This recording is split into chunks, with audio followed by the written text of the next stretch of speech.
Matthew 9:36. Idon de tus oculus esplocniste periauton, hoti eson escumenoi kai eremenoi hose probata me ekanta poimena. We're continuing to read here from this summary statement in Matthew's Gospel of this literary scene summarizing Jesus' public ministry. Now, when he saw the crowds, that is when Jesus saw the crowds, he had deep compassion concerning them, for they were harassed and thrown down or helpless or dispirited like sheep not having a shepherd. Okay, so many things we could talk about here. We have to look at this word. It's one of my favorite words right here, esplocniste. Of course, the lexical form of that is splocnizomai, right? Splocnizomai, meaning to have deep compassion upon. We see that we have an augment here. We see that we have a theta. Bam! You know it's going to be in form, aorist passive indicative. Of course, that ending is third person singular because it's referring to Jesus. But this is, look at the lexical form. It's a mouthful to pronounce. Splocnizomai, right? That omai ending. This is a verb that's a middle preference verb. So we're going to say that's a medial passive. It's a passive form conveying a middle idea. Verbs of emotion frequently are middle preference verbs. So he had deep compassion concerning them.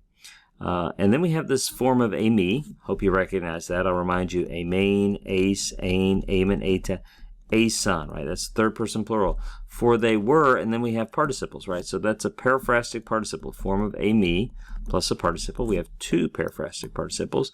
The first one is from the verb skulo. Only occurs one time in Matthew, only 4 times in the New Testament.